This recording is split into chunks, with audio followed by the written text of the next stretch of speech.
So this is is partly what teaching's all about. It's half term, so there's as with all of us, there's be other things that I'd like to do, but it's one thing I wanted to really kind of get a grips with the most recent assessment and what they did. So as I say, I'm just going to have a wee look and sort of see basically how they're getting on.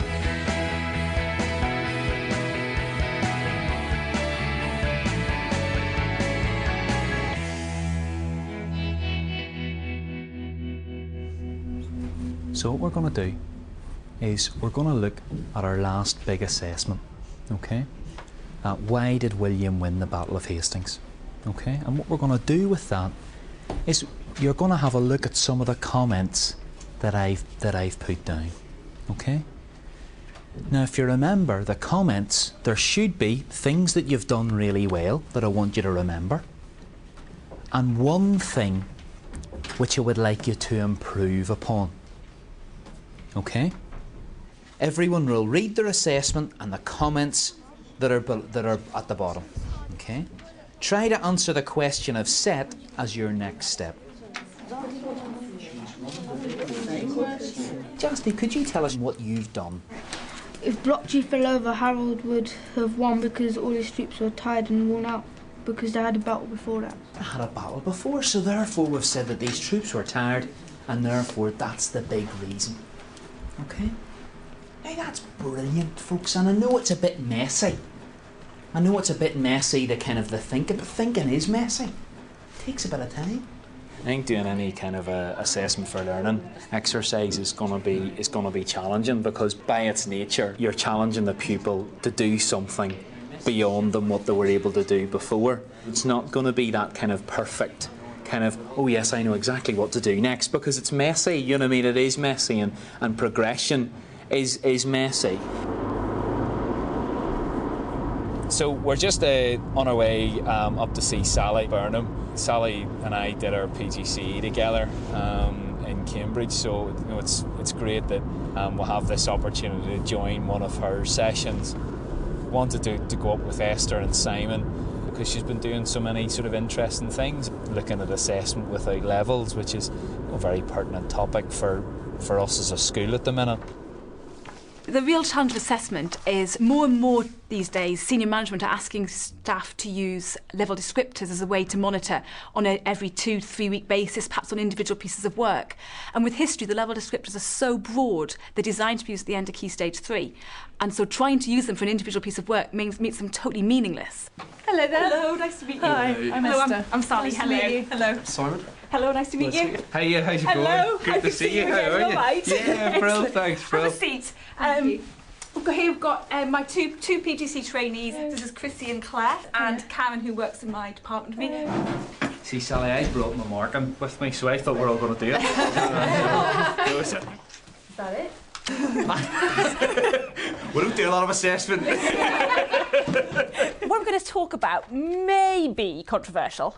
And you may think, no, I disagree with you totally, which is fine, all right? Nod your head, shake your heads, whatever. The idea is to really get to grips with what this challenge of assessment is actually about, and how we can actually get better at it. The whole idea is that what you tend to do is to write a mark scheme for what you're looking at.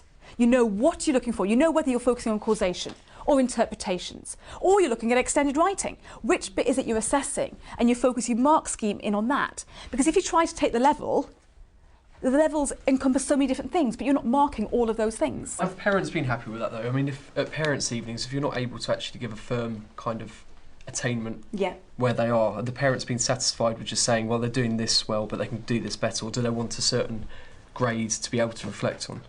We do have to give a level for a report. We do a gut reaction. And the way the parents know if things are getting better or not is because we do get them to look at the work and read the comments and sign it. If we're talking about getting better at history and using marking and assessment to get better at history, how can we actually build that into reality? If you took this mark scheme on William in the Battle of Hastings, all right, and you were to think about how you would go about moving it up the next stage, what would you have in your mark scheme that would show progression from the first essay in Year 7? So would you want it to be beyond that? Would you want it to stay the same? It's a really interesting question. I think there's, on the one hand, I'd want to move it on. Yeah. But on the other hand, I wouldn't want to make the students keep feeling that every time they were doing something, the goalposts were changing. Yeah. Should you give them something in a mark scheme which they cannot possibly attain? You only give them those three. Right. So what you're saying is, as a department, you would have these are the developments in causation, and I'm picking these three for this particular task. But you don't. But then I do know where I'd be going with the next stage if I do have children that are able to do that and how to move them forward. And it is a case of you do adapt. You plan and you mark for all of your own children, but it's again looking at the bigger picture and seeing it beyond that as well. Thank you very much. Thank you. Some food for thought, hopefully. That's class. Are you going to be robust now? You're going to stand up to your senior management and tell them no, you're not using levels anymore? Definitely not. Sally, so fill me in on the last 8 years then. Well, I taught in Doncaster and I moved to Peterborough's head of department. Right. Since then I've become AST and professional tutor, so Brilliant. quite a lot of things. How about you, enjoying living in London? Yeah, I mean, the school is very, very diverse, and I love that. Do you know what I mean? And we're in the middle of the medieval court at the minute, so it's so we've another lesson to do, and so the miller was found guilty of grinding bone into the flour and all this sort of thing. So that was all fine. Then the next kind of inquiry is then around the Black Death, and what we're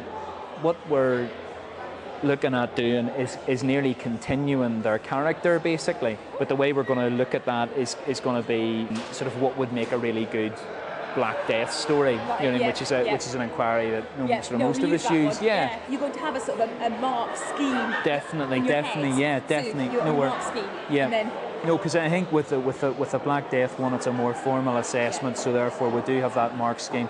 Just that idea of like what, and again, I'm going to throw in your ideas of kind of what we could what would expect students to be doing. There's no point reinventing the wheel. How we assess pupils at the minute is not strikingly different from kind of how Sally's looking at it. And although I think we do have the levels in the back of our head, again they're not a straitjacket, as it were, but just a kind of a means to kind of help us reflect and therefore make our own kind of sort of assessment profiles really on each assessment relevant to what we're actually testing. William sits down to eat with his wife. Now listen to this last bit. 7 weeks later, William will be eating alone.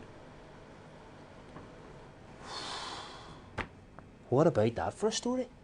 See, by the end of this, 1/3 of us will be dead.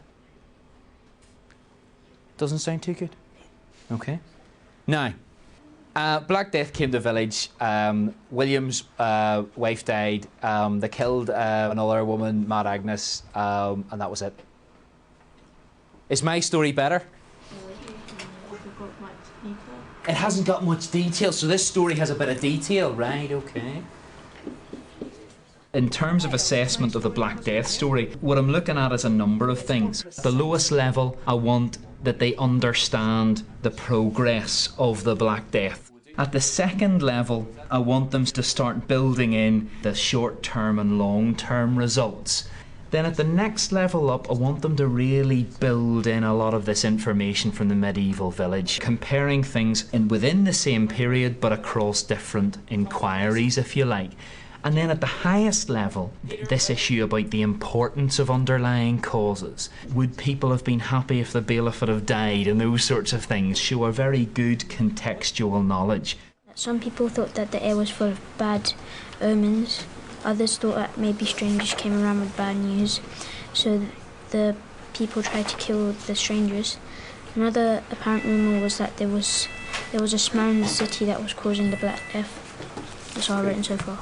I'm just looking at Akash's now, and he's got on very well. I mean, I think again was this idea of rumours, you know what I mean, and the kind of the air being full of bad things.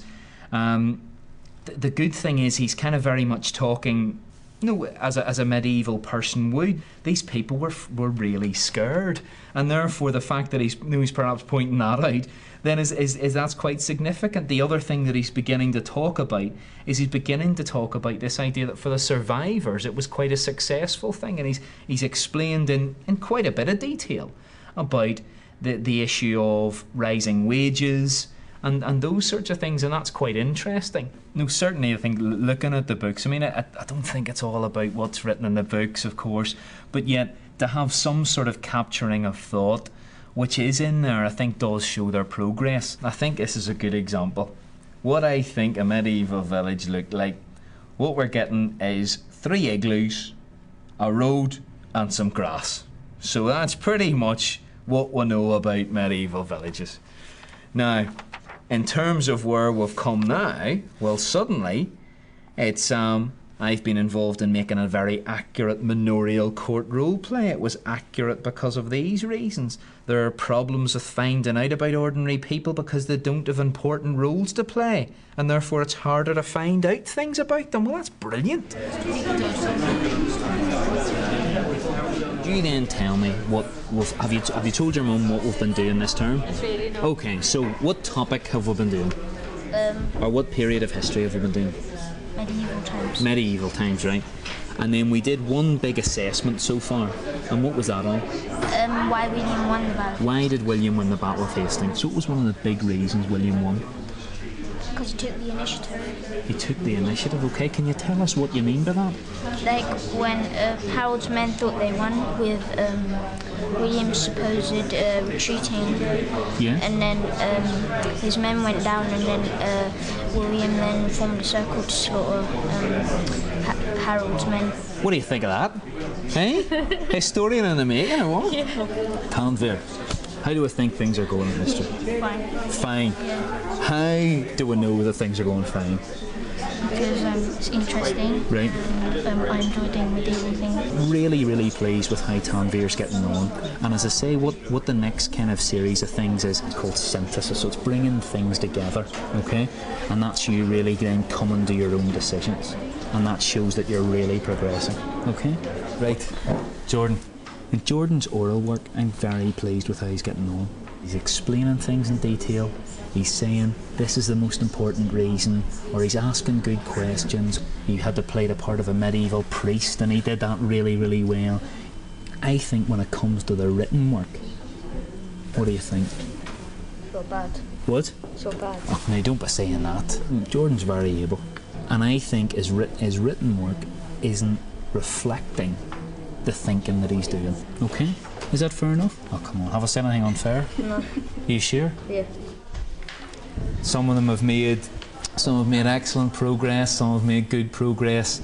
Some have made progress in spite of me, probably. And but I think, what I'm pleased at was that all the responses there tonight know that they have made some progress. And one of the things that Sally Burnham focused on, the fact that her pupils could say how they were doing and how they know, and therefore that's something that I've really wanted to develop. So that's the end of a term. That's 2 weeks. Of 2 weeks to kind of to chew it over now, and then we'll try it all again. So as I say, that's pretty much that. It's now 8 o'clock, so I think I'm just gonna go home for the night now, really. And we did it. See you soon. Okay, cheers.